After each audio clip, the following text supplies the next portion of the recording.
This evening on events in the central city of Dnipro in Ukraine. A missile has struck a multi-storey residential building, injuring 3 people. Those are the early reports. So you can see here the pictures from the aftermath of the incident. This is from local media. President Volodymyr Zelenskiy has described the incident as Russian missile terror. Oksana, our reporter in the newsroom, Oksana Kondarenko, is watching this for us. Before we talk about the building, because you gave us some information about that just about 20 minutes ago, what sort of reaction are we getting from President Zelensky? President Zelensky has used very strong language to the Russian side, and just to tell you, he said that they will be taken to an account to this terror, missile terror, as he called it, as you mentioned. And this is quite unprecedented because President Zelensky himself has published the video from the Dnipro attack site, and normally Ukrainian authorities are being very, very cautious and careful about these things. They ask people not to report, they ask eyewitnesses not to publish anything on social media, and the fact that President Zelensky himself has published it, it means that it is a big deal. And currently he is talking to all the local authorities and taking situation under his personal control. Okay, I'm just seeing some new copy here this is from BBC Monitoring. Oksana, thank you for that. 5 people found to have been injured in that strike after all the flats in the building were checked. That's according to the Interior Ministry. The casualties included 4 men aged between 18 and 53 and a 77-year-old woman, all of them getting medical attention without being admitted to hospital. One of the advantages, I suppose, if there is an advantage, is that this building was largely empty, I think. Let's speak to someone called Shahida Yakub. She's from Dnipro. She witnessed the attack. Shahida, it's good of you to join us. I was just saying, I get the impression, just looking at the pictures, that some of these apartments were empty. Is that correct? Some of the apartments do seem empty, but it's hard to say because it's Friday night.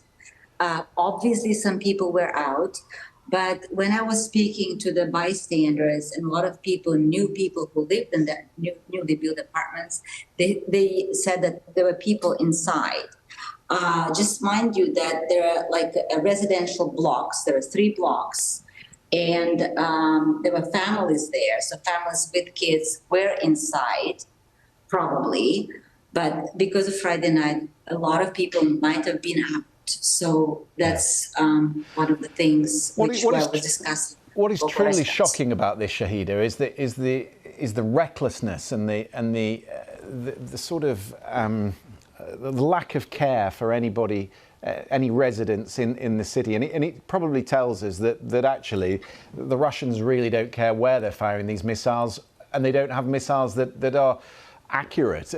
What's it like living under that sort of terror at the moment? Do you always run to the shelters, or does it just become too much to keep going to the shelters every day?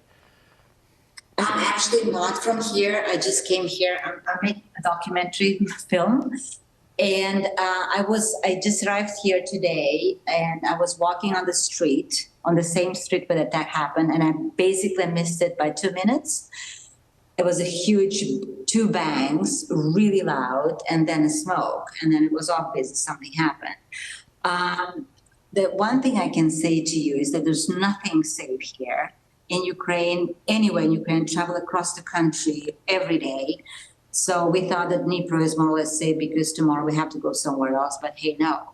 About the recklessness of the attack, just opposite those residential blocks, there is a building of Ukrainian Secret Service, which is, from my conversation with a local resident, was empty for months. And Russians targeted, obviously, that building and a nearby building. Recklessness, yes, but we've seen this already in Ukraine over and over again. The residential houses and apartment blocks are being hit. So you never know where it's going to land. Like I was walking on the street just to get to the shop, and there were bangs, and the next thing we think, smoke and a fire. Yeah. Two incoming bombs. I've only got a minute left, Shahida, but is there no air protection in Dnipro? No anti-aircraft missiles there? Well, the problem with this particular attack, there was no siren before the attack.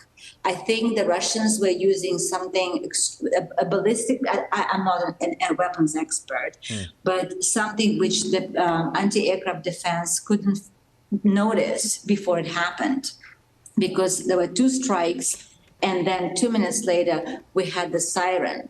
So I think that the anti-aircraft defense system didn't notice those missiles. Right. That is the problem.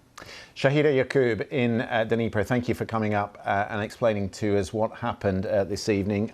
5 people injured in that strike on a multi-storey building in Dnipro. The President Volodymyr Zelenskiy has called it Russian missile terror. We'll keep you updated on developments in Dnipro. Do stay with us.